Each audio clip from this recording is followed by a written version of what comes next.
माधव दास जी जब जगन्नाथपुरी गए तो 3 दिन तक महाप्रभु जगन्नाथ जी को उन्होंने दर्शन नहीं किया। जगन्नाथपुरी पहुंचे, पहुंचते ही जगन्नाथ जी का श्री मंदिर देख करके रोने लगे और रोते रोते समुद्र के किनारे बैठ गए और जाकर के अपने आप को कोसते हुए रुदन करने लगे। किसी ने पूछा माधव दास जी ने दर्शन क्यों नहीं किया? बोले माधव दास जी अपने मन में विचार करने में 21 वर्ष का हो गया, अपने 21 वर्ष मैंने विषय भोग में व्यतीत कर दिए, जगन्नाथ जी की शरण में पहले क्यों नहीं आया?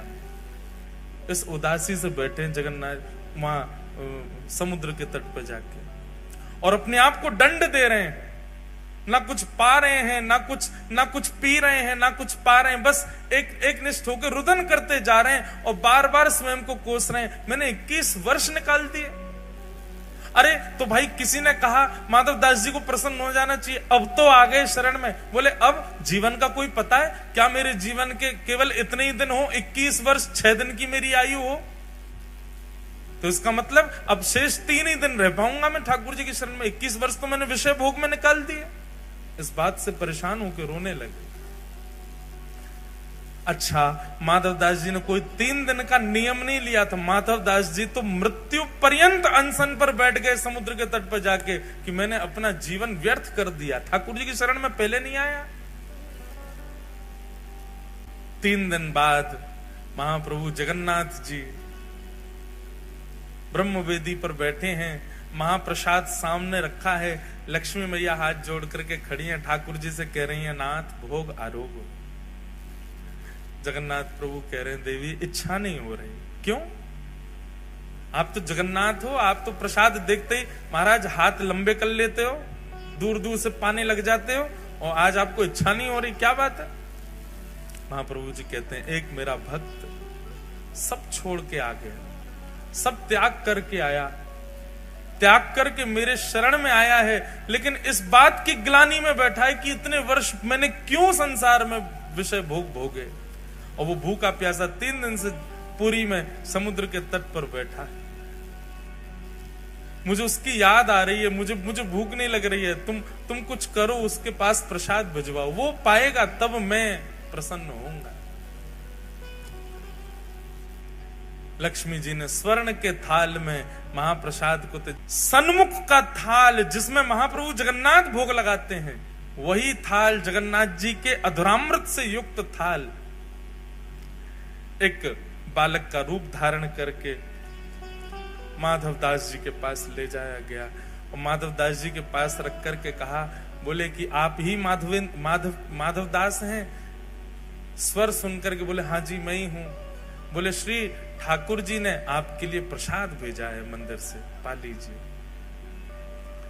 माधव दास जी तो महाराज प्रसाद देखने में व्यस्त हो गए, बालक अंतर ध्यान हो गया, प्रसाद देख करके इतने प्रसन्न हो गए, बोले ठाकुर जी ने प्रसाद भेजा, तुरंत प्रसाद पा लिया। प्रातः काल होते ही मंदिर में थाल नहीं मिला, सब जगह हाहाकार मच गई, पुजारियों पर प्रश्न चिन्ह उठाने लगे। गजपति महाराज ने पुजारियों को खड़ा किया, थाल कहां गया ठाकुर जी का? सब बोले हमने तो भीतर ही पधराया, पता नहीं कहां गया। ठाकुर जी ने गजपति राजा को स्वप्न आदेश दिया, बोले चिंता नहीं करो, समुद्र के तट पर माधव दास नाम के भक्त हैं, उनके पास ही वो थाल मैंने ही भिजवाया था, क्योंकि वो 3 दिन से अनशन पर बैठे थे। ये खबर सुनते ही सब पुजारियों सहित गजपति राजा गए और समुद्र तट पर देखा माधव दास जी बैठे प्रसन्न मुद्रा में, स्वर्ण का थाल रखा है, प्रसाद पा चुके।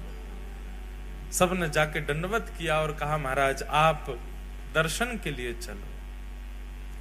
समस्त पुजारी और गजपति राजा माधव दास जी को लेकर के मंदिर में जैसे ही गए, मंदिर में माधव दास जी के प्रवेश करते ही ब्रह्मवेदी पर बैठे श्री जगन्नाथ झूमने लगे, ऐसे आनंदित होने लगे माधव दास को देख के। ठाकुर जी झूमने लगे माधव दास को, और जैसे ही झूमने लगे सब पंडा पुजारी जय जयकार करने लगे, हरि हरि बोलो, हरि हरि बोलो। महाप्रभु प्रसन्न हो गए माधव दास को देख करके। माधव दास जी ने प्रथम दर्शन किया श्री जगन्नाथ जी का। काशी के एक विद्वान उस सब जगह लोगों को हराते रहते थे अपनी विद्वत्ता से। उनको किसी ने कहा, बोले कि हम तुमको विद्वान तब मानेंगे कि तुम जगन्नाथपुरी जाकर के माधव दास को हरा के आओ। और उनसे पत्र लिखवा करके उस पर हस्ताक्षर करवा के आओ कि तुम हारे वो या तुम जीते वो हारे, तो हम मानेंगे कि तुम विद्वान हो। माधवदास जी को हराना सामान्य बात नहीं है, बहुत विद्वान है। लेकिन विद्वत्ता के साथ साथ माधवदास जी में ऐसी भक्ति थी कि अपनी विद्वत्ता के गुण को छुपा के रखते थे। उनके रूप, रंग, चाल ढाल, वस्त्रों को देख के कोई कह ही नहीं सकता था कि ये विद्वान है। तो वो काशी के विद्वान आए, पूछते पाछते पहुंच गए माधवदास जी के पास। माधवदास जी ने जैसे ही देखा काशी से ब्राह्मण विद्वान आए, उनका स्वागत किया, सब सुंदर उनका सम्मान किया। माधवदास जी बोले, आपका आगमन कैसे हुआ? बोले, हम तुमसे शास्त्रार्थ करने आए हैं, और शास्त्रार्थ में तुम जब हमसे हार जाओगे, पहले ही मान चुके हैं कि माधवदास हारेगा। बोले, शास्त्रार्थ में तुम जब हमसे हार जाओगे तो तुम एक पत्र पर यह लिखोगे कि हम तुम्हारे पास आए, तुम हमसे हार गए, और आज के बाद हम जब भी जगन्नाथपुरी आएंगे तुम हमारे शिष्य बनकर के हमारी सेवा करोगे, भोजन कराओगे, हमें सोने की व्यवस्था करोगे, और नीचे अपना हस्ताक्षर कर देना। और अगर मैं हार गया, वैसे मैं हारूंगा नहीं, लेकिन मैं हार गया तो मैं भी तुम्हें लिख के दे दूंगा, जब भी तुम काशी आओगे तुम्हारी सब सेवा मैं करूंगा। माधवदास जी बोले, शास्त्रार्थ करने की आवश्यकता क्यों है? मुझे सेवा प्राप्त होगी, आप बार बार जगन्नाथपुरी आकर के मेरे घर की प्रसादी पाएंगे, मुझे सेवा का अवसर देंगे, इसके लिए शास्त्रार्थ की आवश्यकता क्या है? लाइए पत्र दीजिए, मैं लिख देता हूं कि मैं हार गया, आप जीत गए, और हस्ताक्षर कर देता हूं।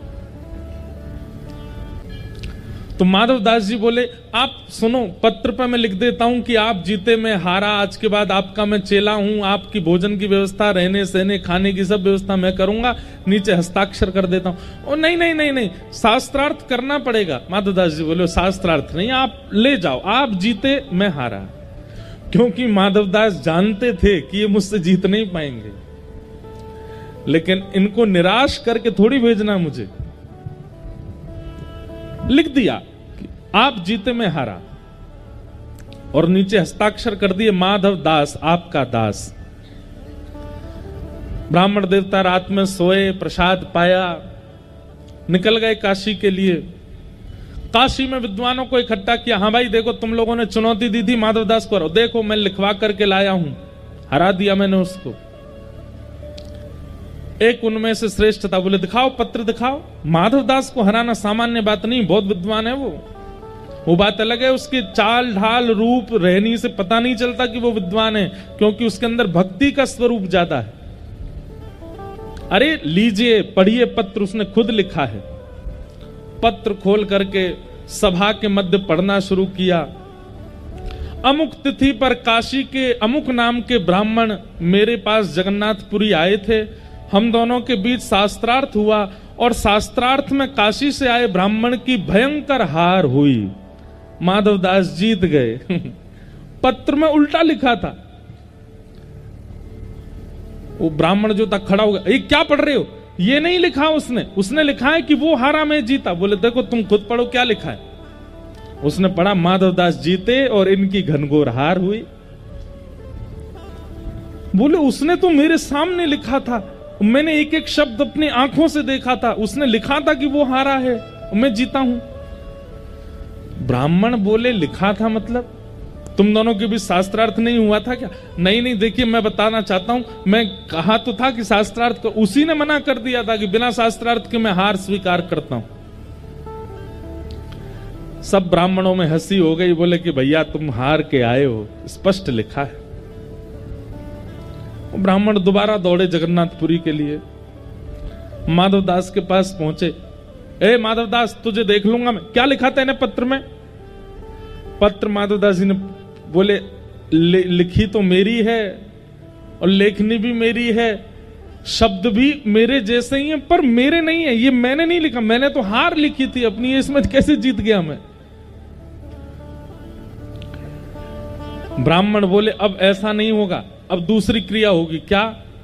तुमको शास्त्रार्थ करना ही पड़ेगा, और शास्त्रार्थ में जो जीतेगा वो हारने वाले के मुख पर कालीत पोत करके उसको गधे पर बैठा करके चप्पलों की माला पहना करके पूरे नगर में घुमाएगा और हारने वाला चिल्ला चिल्ला करके बोलेगा कि मैं उनसे हारा, मैं अमुक से हारा। सबको पता चलना चाहिए कि तुम हारे, मैं जीता। माधवदास जी बोले, देखिए शास्त्रार्थ की जरूरत नहीं है, मुझे स्वीकार है, आप कालीत पोत दीजिए, मेरे गले में चप्पल की माला पहना दीजिए, गधा ले आइए, मैं बैठ करके पूरे नगर में ढिंडोरा पीटने को तैयार हूं कि आप जीते मैं हारा।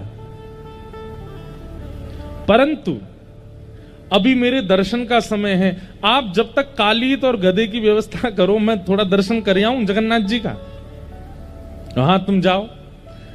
ये ब्राह्मण गए, धूड़ धाड़ के लाए गधा, कहीं से कालीत स्याही इकट्ठी करी। इतने में ही माधवदास जी निकल करके बाहर आए मंदिर से। अब हुआ यह कि ये माधवदास जी नहीं थे, स्वयं जगन्नाथ जी ही माधवदास जी का रूप धारण करके आए थे। माधवदास तो भीतर दर्शन कर रहे हैं, पर प्रबल प्रेम के पाले पड़कर हरि को नियम बदलते देखा, अपना मान तले टल जाए पर भक्त का मान ना टलते देखा। ठाकुर जी जानते हैं कि माधवदास कालीत पोत करके गधे पे बैठ के घूम आएगा पूरे नगर में, लेकिन मैं कैसे बैठने दूं उसको, मैं नहीं बैठने दूंगा।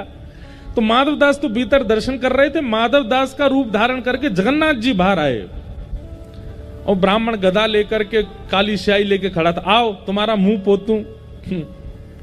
ठाकुर जी बोले, स्याही नीचे धर दो, पहले शास्त्रार्थ करो। तो तुमने तो मना किया था कि शास्त्रार्थ की जरूरत नहीं है। बोले तब किया था, पर अभी जगन्नाथ जी का दर्शन करके मेरा मन बदल गया, अब तो मुझे शास्त्रार्थ करना है। भगवान से कोई जीत सकता है? ऐसा शास्त्रार्थ हुआ, ऐसे ऐसे प्रश्न रखे भगवान ने कि उनका उत्तर नहीं दे पाया, निरत्तर हो गया वो काशी का ब्राह्मण। और पूरी भीड़ एकजुट हो गई, सबके सामने उस ब्राह्मण की हार हुई। हार होने के बाद ठाकुर जी बोले, इधर आओ, स्याही पोते तुम्हारे। और स्याही लेकर ठाकुर जी नहीं पोती उसके मुंह पे, बैठो गधा पे, और पूरे जगन्नाथपुरी में हल्ला करके आओ कि माधवदास जीता और मैं उनसे हारा। बेचारे वो बैठ गए गधे पे और पूरे जगन्नाथपुरी में हल्ला करे रोते रोते, माधवदास जीत गया, मैं उनसे हार गया, माधवदास जीत गया, मैं उनसे हार गया। इतने में ही माधवदास जी, असली माधवदास जी निकल करके आए मंदिर से। जैसे मंदिर से निकल के आए, उन्होंने छोटे छोटे बच्चों से पूछा, एक ब्राह्मण यहां खड़े थे गधा लेकर के, स्याही लेके, कहां है वो? बोले वो तो कालीत मुंह पे पोत करके गधा पे बैठ के डोल रहे हैं पूरे नगर में। हैं अपने आप ही? माधवदास जी दौड़े दौड़े गए, ब्राह्मण देवता आप ये क्या कर रहे हैं? आप क्यों चढ़ गए गधे पे? आपने क्यों अपने मुंह पे पोत ली स्याही? आप नीचे उतरिए, ये अधिकार आपका नहीं है, अभी पहुंचिए अपना मुख। ब्राह्मण चरणों में, नहीं नहीं नहीं माधवदास जी, मैंने अपनी हार स्वीकार कर ली। अब आप ये क्यों स्वीकार की? मैंने तो कुछ कहा ही नहीं आपको, क्यों स्वीकार कर ली? अरे भैया, तुमने जो प्रश्न किए और मेरे प्रश्नों का जो उत्तर तुमने शास्त्रार्थ में दिया, मैं तो तुमको गुरु मान चुका हूं। लिपट गए चरणों से। माधवदास बोले, शास्त्रार्थ हुआ कब? समझ गए।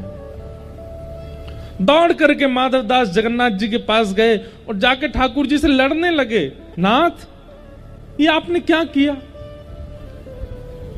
बेचारे एक ब्राह्मण आए थे, केवल उनको जीत की भूख थी, वो केवल अपने जीवन में एक चीज कमाना चाहते हैं कि उनसे सब हार गए, मैं देने को तैयार था अपनी हार, आपने क्यों नहीं देने दिया? महाप्रभु जगन्नाथ जी बोल पड़े, बोले दुनिया का कोई और व्यक्ति देता तो मुझे कोई असर नहीं पड़ता, पर मेरा भक्त क्यों किसी से हारे, और मेरे रहते हुए कैसे हार सकता है, मैं ये नहीं देखूंगा। अरे तुम सामान्य ब्राह्मण होते, विद्वान होते, अपनी हार स्वीकार कर लेते, मुझे प्रसन्नता होती, लेकिन भक्त तो मेरा है, मैं कैसे उसे हारता देख सकता हूं?